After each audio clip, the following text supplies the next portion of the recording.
দুর্গাপুজোর রেশ এখনো কাটেনি। এরই মধ্যে কোচবিহারে আক্রান্ত পদ্ম শিবির, বিজেপি কর্মীর বাড়ি ভাঙচুর, লুটপাট, অভিযোগ তৃণমূলের বিরুদ্ধে, কিন্তু শাসক দল তা মানতে নারাজ।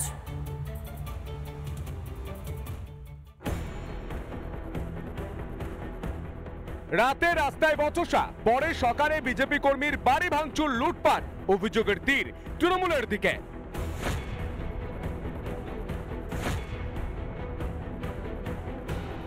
কোচবিহারের ভেটাগুড়ি এলাকার বাসিন্দা সুমিতা বর্মন। শুক্রবার সকালে এই বিজেপি কর্মীর বাড়িতেই চলে ভাঙচুর। অভিযোগ 10 থেকে 12 জন বাইকে চড়ে এসে ভাঙচুর চালায়। ভাঙচুরের পাশাপাশি নগদ টাকা ও সোনার গয়নাও লুট করে বলে অভিযোগ। ওরা 10-15টা বাইক নিয়ে এসে 2 নম্বর অঞ্চল 1 নম্বর অঞ্চলের লোক মিলে 10-12টা বাইক নিয়ে এসে আমাদের ঘরের একটা সব কিছু ভেঙে টেঙে সারকার করে দিয়ে চলে গেল। আমার ঘরে টাকা ছিল, আমার ঘরে সোনা ছিল, সব আলমারি শোকেস টোকেস ভেঙে সব কিছু নিয়ে গেছে। স্থানীয় সূত্রে খবর, বিজয়া দশমীর রাতে রাস্তায় কয়েকজন স্থানীয় বাসিন্দার সঙ্গে বচসা হয়েছিল সুমিতার। তখনকার মতো মিটেও যায়। তারপর এদিন সকালে বাড়িতে ভাঙচুর ও লুটপাট।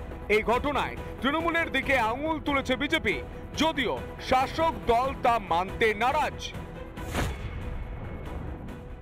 অনেক জায়গায় প্রতিমা নিরঞ্জনের বাকি আছে, সেটাকেও তারা ছাড় দিচ্ছে না। এই যে একটা খুশির আবহ চলছে, সেখানে বেছে বেছে এই পঞ্চায়েত সমিতির সদস্য এবং বিজেপি কর্মীদের বাড়ি ভাঙচুর, দিনহাটা, এটা দুর্ভাগ্যজনক, লজ্জাজনক। এই কারণে ওখানে ঘটনা ঘটেছে, আমরা খোঁজ নিয়ে দেখব। তবে তৃণমূল কংগ্রেস এই ভাঙচুরের সঙ্গে জড়িয়ে নেই বলে প্রাথমিকভাবে আমরা জেনেছি।